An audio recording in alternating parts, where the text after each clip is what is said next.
Hello. আজকে আমার শরীরটা খুব একটা বেশি ভালো লাগছিল না, তাই অনেকক্ষণ থেকে রোদের মধ্যে বসেছিলাম যাতে শরীরটা একটু ভালো লাগে। আসলে না, শীতের সময় রোদে বসে থাকতে আমার ভীষণ ভালো লাগে। তো আমার বাবা ডাক দিল দোকানে।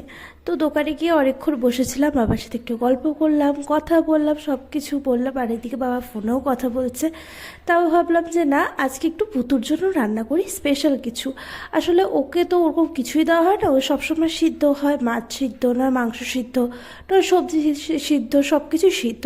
তো আজকে ভাবলাম যে ওর জন্য না মাশরুম ডাল করি, মানে ভেজ ডাল যেটাকে বলে। ওনা খেতে খুব ভালোবাসে। ওই মশলার মধ্যে তো খালি হলুদ গুঁড়াই দেওয়া হয়।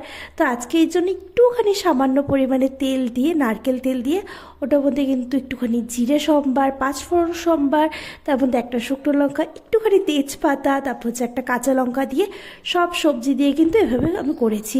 এটা খেতে না ও খুব ভালোবাসে। তারপর আমি ভাবছি যে আজকে লাঞ্চটা তাড়াতাড়ি করে নিই, কারণ বেশি দেরি করতে একদম ইচ্ছা করছে না। আজকে লাঞ্চে ছিল হচ্ছে আমার পাবদা মাছ, তার সাথে হচ্ছে তেল চচ্চড়ি, মানে তেল বেগুন আলু ঠালু দিয়ে।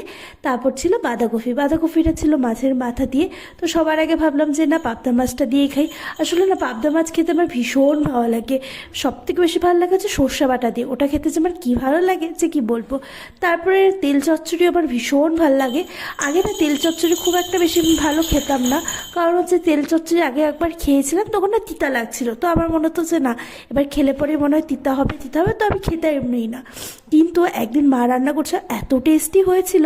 তারপর থেকে না আমি তেল চচ্চড়ি হলে পরে আমার আর কিচ্ছু লাগে না। তো আজকে অনেক কিছু ছিল, তো সব কিছুই খাচ্ছিলাম। তো আস্তে আস্তে হঠাৎ করে খেতে খেতে দেখি একটা শব্দ। এবার কিসের শব্দ? তারপর দেখি যে ভুতু ভাত খেতে খেতে ভুতুর থালায় পড়ে গেছে। মানে ও ডাল দিয়ে আজকে এতটাই ভালো খেয়েছে যে ওর থালাটা উল্টিয়ে পড়ে গেছে। মানে ও সবসময় তো ওই টুলের ওপরে খায়, আপনার যেমন টেবিলে খায়, ও টুলের ওপরে খায়, কিন্তু টুলের থেকে থালাটা পড়ে গেছে। তারপর টুলের ওখান থেকে ও চেটে চেটে খাচ্ছে, মানে ওর এতটাই ডালটা ভালো লাগছে। তারপর খাওয়া দাওয়ার পর দেখলাম যে এখানে ফলালা চলে এসেছে, আর সামনেই তো শিবরাত্রি। তো এই জন্য মা, কুজে আমার সবাই চলে আসছে এখানে ফল রাখতে। অনেক ধরনের ফল, শাক আলু আছে, বেল আছে, তারপর মোসাম্বির, বেদানা, কুল, সব কিছু আছে।